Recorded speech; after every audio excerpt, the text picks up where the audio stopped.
Welcome or welcome back to the Book Nook. I'm Maxine, and today I have my top 10 of 2024 that I want to talk to you about. I've read 80 books last year, which is a lot for me because even though I'm a voracious reader, I have never read 80 books in a year, except when I was a small child and you're reading those like really small books or small chapter books. But as an adult, I work full time, I've always traveled for work, so on and so forth. I've never committed to reading as much as I did last year.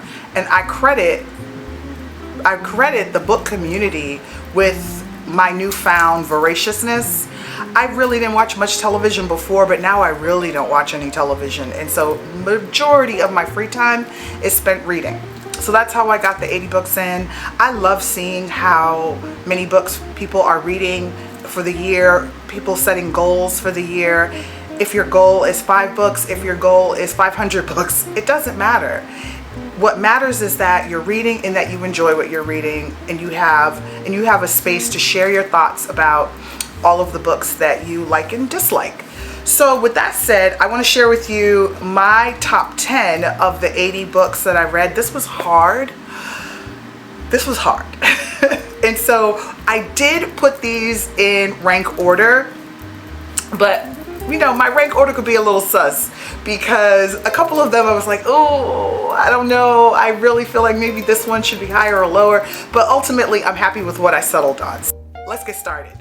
Coming in at number 10 is Queenie by Candace Carty Williams.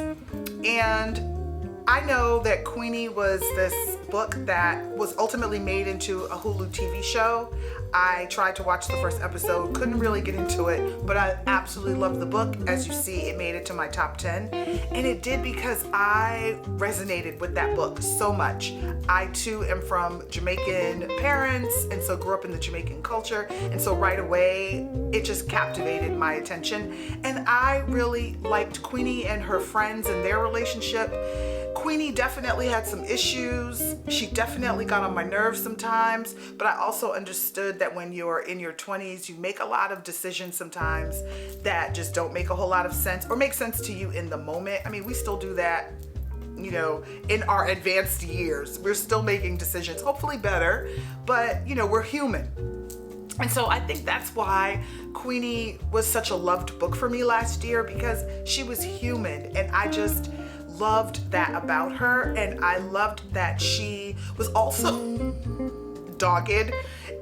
This is probably going to sound so strange because this is what a lot of readers did not like about Queenie, but I loved that she was delusional, because even though she was delusional about her relationship with Tom, I feel like that delusion will serve her in her future. And I know this is a book, this isn't a real person, but that is how invested I was in this story. You have to be delusional to live life, right? You have to be delusional to live your life on the big screen, on the big stage. And you have to be delusional to even do things like this, like start a YouTube. And so I feel like, yeah, she's delusional. She could have been off Tom a lot sooner than she was, but that's okay. She was 20-something years old. Frontal lobe was probably just at that point of tightening up a little bit. So I highly recommend Queenie if you have not read it. It was a good time for me. I really enjoyed her friendships with her girlfriends. I loved the interaction with her grandparents and just the whole family vibe. And so it just felt familiar. I felt like I got a little piece of London, which I'm absolutely obsessed with all things British. And so, yeah, it was just a great read for me, and I recommend it. Coming in at number 9 is Just for the Summer by Abby Jimenez. You've probably seen this book a lot.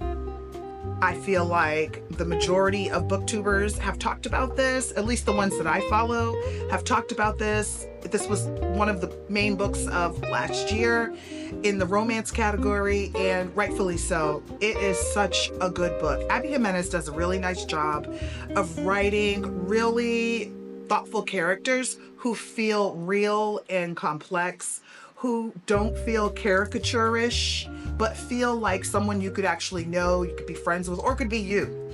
And so this follows Emma and Justin, who both believe that they are cursed in the dating world. Emma sees Justin's Reddit post where he says everyone that he dates, you know, they break up and they go on to marry the person they meet after him, and so he feels like he's cursed. Emma could resonate with that. She feels the same way, and so she reaches out to him. It's all funny and, you know, just cheeky in the beginning, and then they actually get together and form a relationship, and the relationship that they form is just so authentic and real. It's not the gooey stuff, it's the real stuff, and that's what I really appreciate about Abby Jimenez.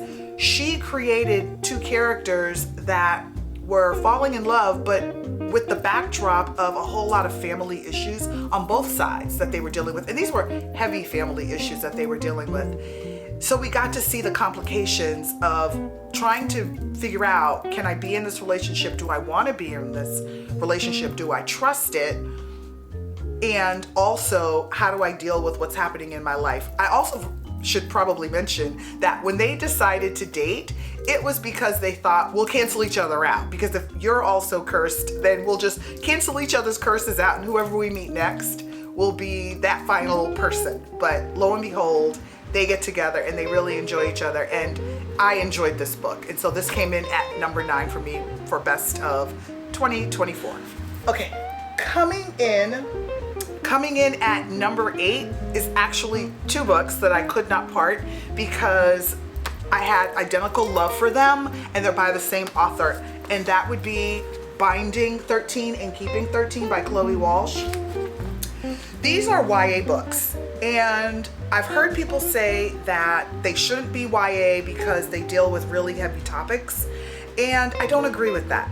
I actually think, when I think young adult, I think 16, 17, 18 and beyond until, you know. So I don't think that these are too mature for that age group, because these are things that actually happen in children's lives. And so the story is of Johnny and Shannon, who are at the same high school. Shannon moves over to that high school that Johnny is a star rugby player for because she had been so badly bullied at her last school. I'm not telling you anything that's a spoiler, that's actually on the back. They get together, they form a really beautiful friendship that then turns into this beautiful love story, all while there's a lot of really deep issues happening in the backdrop.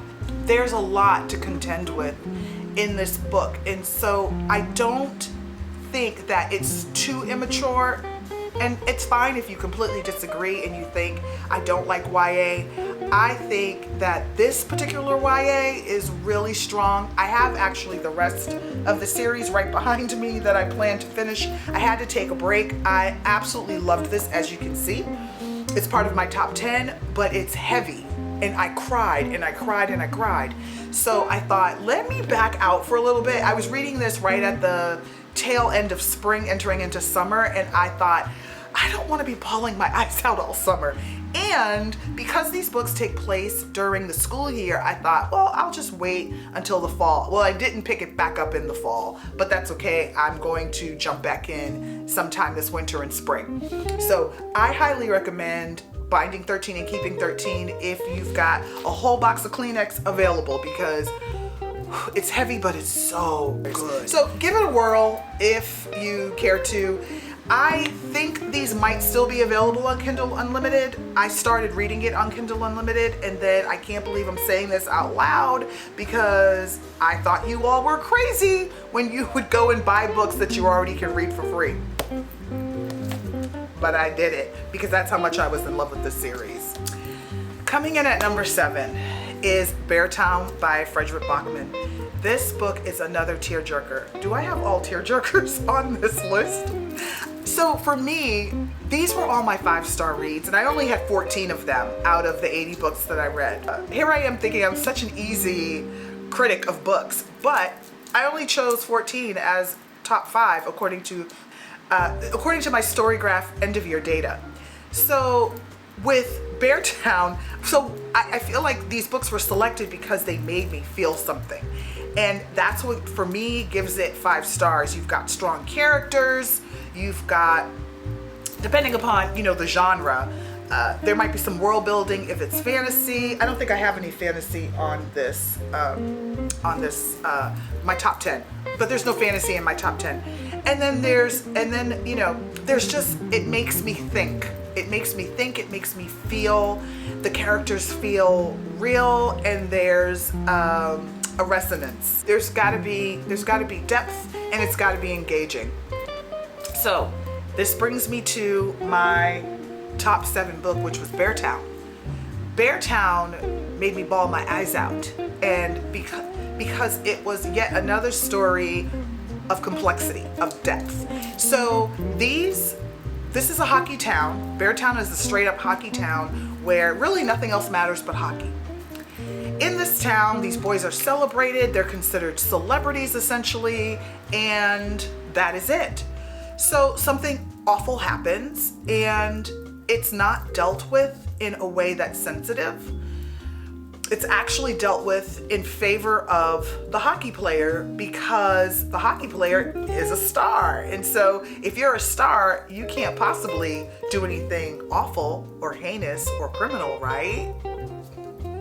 I don't know how people function like that, but these people in Beartown function this way for the most part, with a few outliers, including the parents of the victim.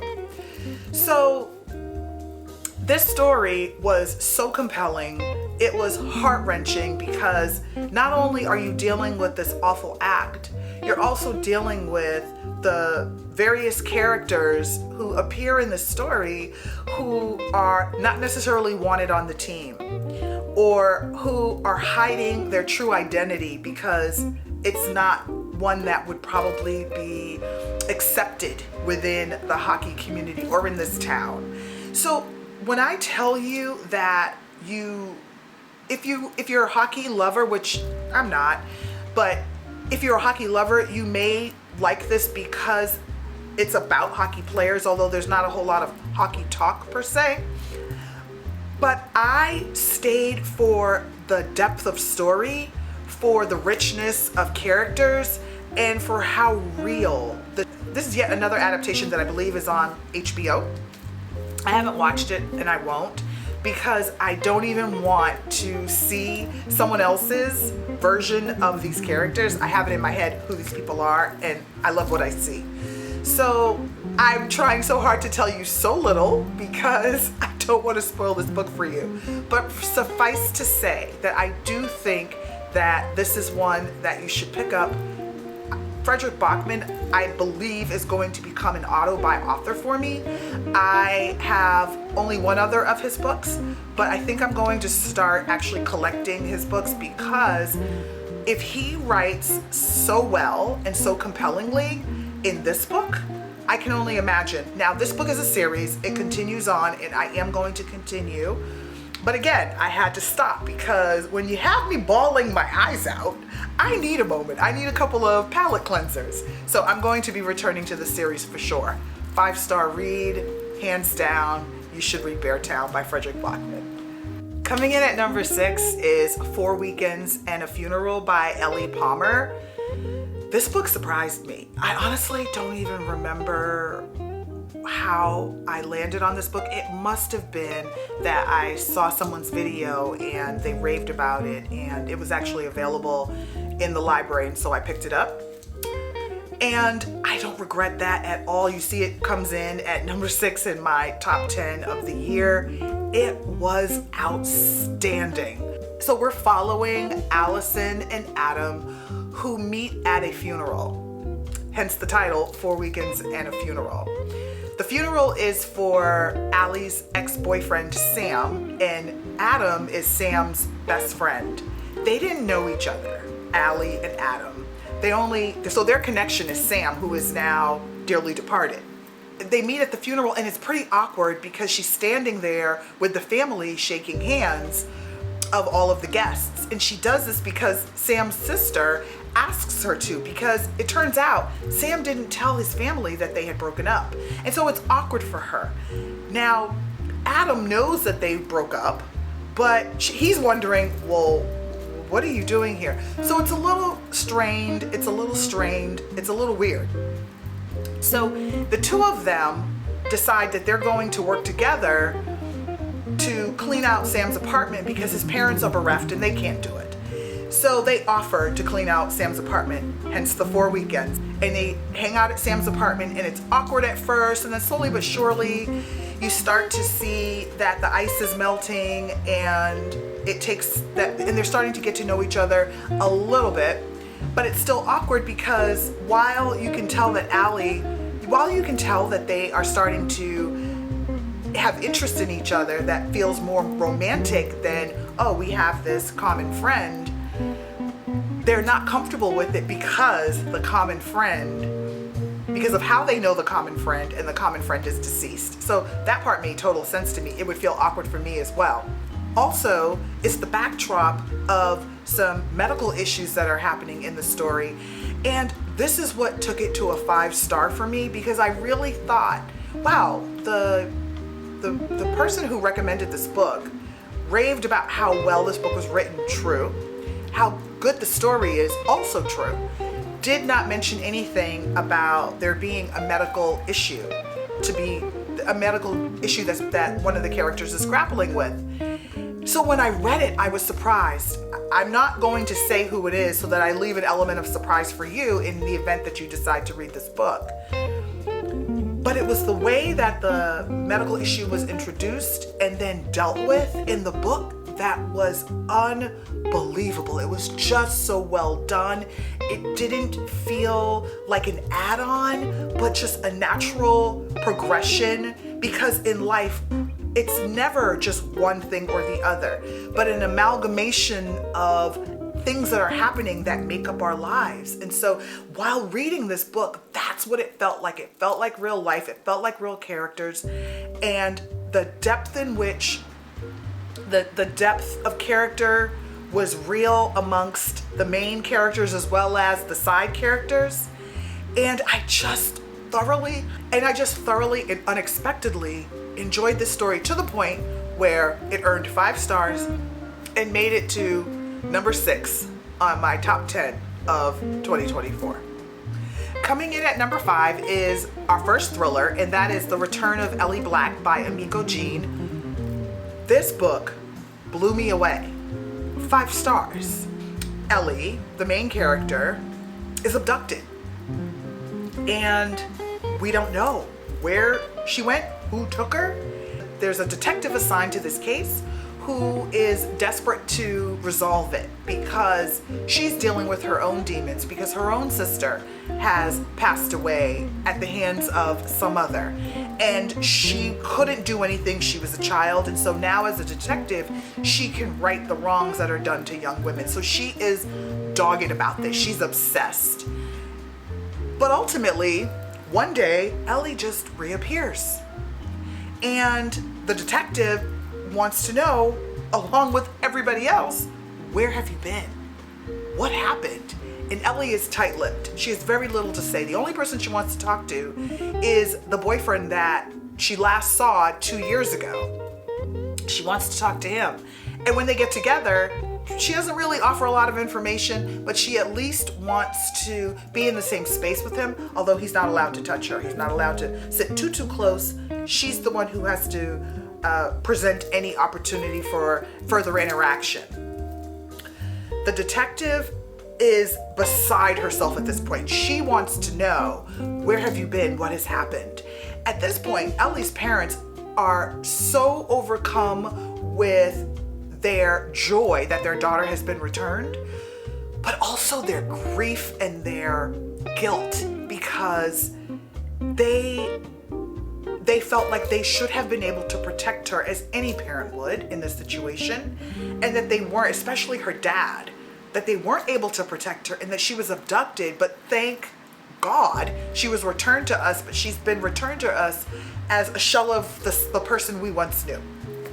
And so they're doing all that they can to protect Ellie, and make sure that she can heal from the trauma that she experienced.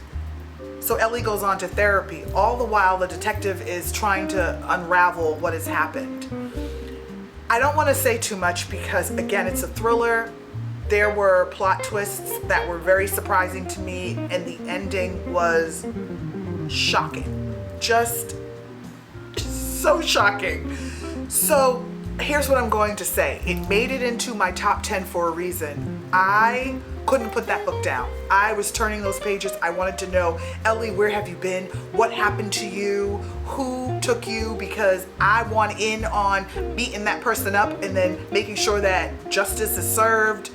And when the story unravels, there were some beautiful elements to it within the nightmare that I was just like, I was wowed. I was absolutely wowed by it. So I highly recommend The Return of Ellie Black. It surprised me. Again, another book that was not even on my radar. This is a book that someone either on Booktube or Book Talk raved and raved about, and I thought, I've got to get it. And again, it was available at my library, and so I picked it up and devoured it. So it came in at number 5 on my top 10 in 2024. So we are getting down to the last 4 books. Number 4, I recently read, and I knew by maybe a quarter of the way in, little less than halfway, that this was going to be a 5-star read. And that is Project Hail Mary by Andy Weir. This book is absolutely incredible. I had no idea. I did not think I was going to like this book because, oh my goodness, why would I want to read a book about an astronaut out in space and he's by himself? Oh my goodness. Who is he going to talk to? How is this even a book? Like, what are we doing here? I was so wrong. I was so wrong. There is his point of view, of course, throughout the entire book. It's narrated by him.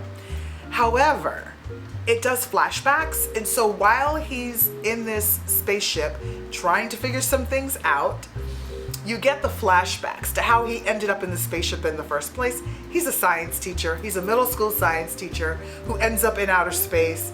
And I was wondering, well, there must be, like, I'm thinking, he was an astronaut, he's part of NASA. No, he was a science teacher. And so these flashbacks allow you to get that backstory to why he's in outer space and what he's doing and what was his mission. Also, during those flashbacks, you meet some characters that are just phenomenal. And what made it even sweeter was, again, this book has been heralded all over Booktube and Book Talk. I heard a few people say, do yourself a favor and don't just read it, but also listen to it on audio because the narration is incredible. And so I said, okay, given that I am already a little hesitant to read this book, let me stretch myself, pick it up, and also add the audio. Oh my gosh, y'all. You have to get the audiobook. It is phenomenal. He does the different voices of the different characters. It is so good. The narrator does an amazing job, for real. There are characters that made me laugh. It was just witty. The writing is brilliant. It is smart. It is, at times it was over my head. The science was sciencing. Oh my goodness. But then I quickly realized I didn't really need to understand the science to understand the story. The story is compelling. The plot is compelling. It was just really good. And when I got to the end, I thought, oh my gosh, what if I hadn't forced myself to stretch and read this book? I would have missed out on this gem. And it came in at number 4 of my top reads of the year. So this is a PSA for you to stretch yourselves and at least read one book that you think you are not going to enjoy, and you might be surprised, like pleasantly surprised, like I was with Project Hail Mary by Andy Weir. Coming in at number 3 is a book that I raved on and on and on about all of last year on Book Talk. I could not shut up about this book. I told everybody in my real life to read this book, and that is Razor Blade Tears by S.A. Cosby. S.A. Cosby is now an auto-buy author for me, as is a lot of these authors, by the way, that I mentioned. Auto-buy author for me. This book was phenomenal. This was another one that I just absolutely could not put down.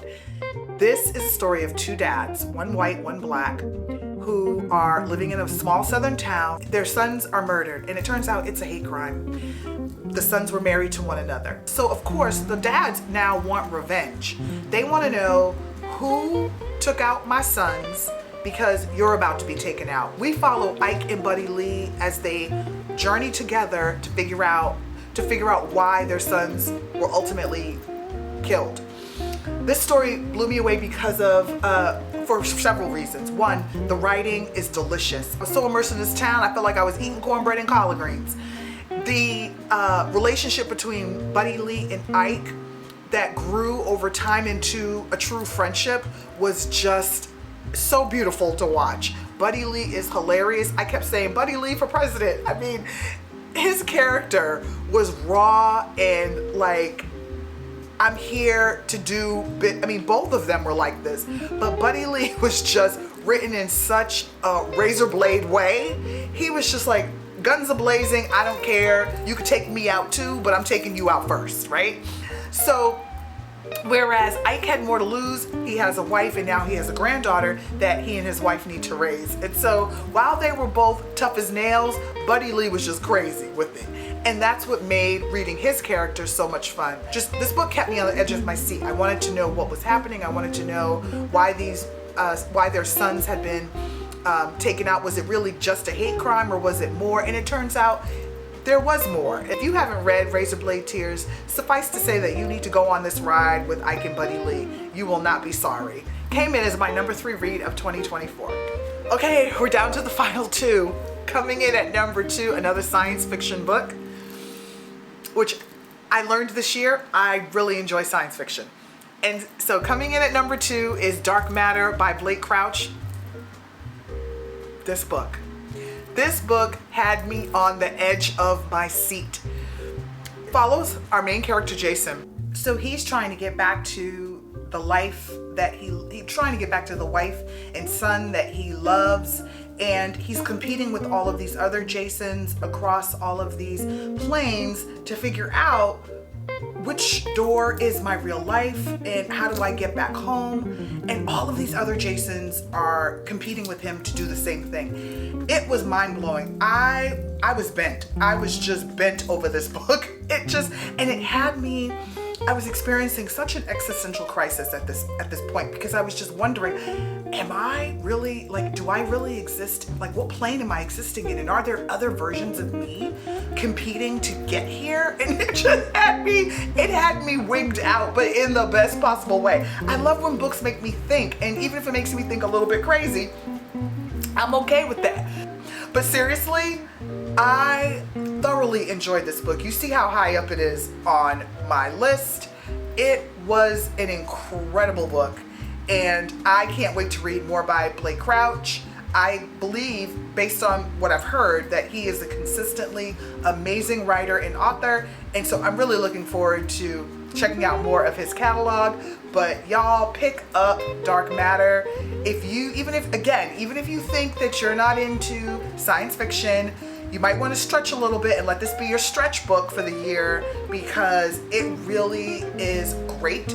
And the science is not so, I mean, there isn't anything in there that's like sciencey and complex that will stunt you, like perhaps in Project Hail Mary. This is more about, this idea of, are we real? Is the life that we have really the life that we have, or are we existing in other spaces simultaneously? Like, it just mind-blowing, and I loved it. All right, are we ready for number 1 book of the year? If you watched my newbie tag, which was only the video before this because I'm brand spanking new to Booktube, you might recall my saying that I don't read a lot of romance, which is true. I own a lot of romance because I get caught up sometimes, as probably you do as well, in book recommendations. And so I'm like, okay, I'm gonna buy it. And then I have all these books and I'm like, oh, I don't really love this genre. At least I don't want to read it consecutively. I'll read a book and then I want to move on to other things. And so that is still true. So this might surprise you. But if you have read this author, then it shouldn't surprise you, because it is none other than This Could Be Us by B. Kennedy Ryan. When I tell y'all, this book is everything. Now, I'm good and grown, so I don't know if people in different age, demographics might feel a little bit differently. From what I've seen when people talk about this book, it is well loved by a range of people. But let me tell you why this book hit. This book hit because as an adult woman who is always trying to figure out how to make my existence matter and better, and how to deepen my love for myself first before I can love anybody else, this book just hit. So it follows Soledad and Judah. Soledad is the main character, and she is friends with Yasmin, who is from Before I Let Go, if you happen to have read that book. This is part of a larger series, which is the Skyland series, and Can't Get Enough is the third book following Hendrix in their trio friendship, and that's coming out later this year. Can't wait. We'll be reading the minute it drops. So the second book follows Soledad, who has a jackbutt of a husband and 3 daughters, and she's just like, you know what?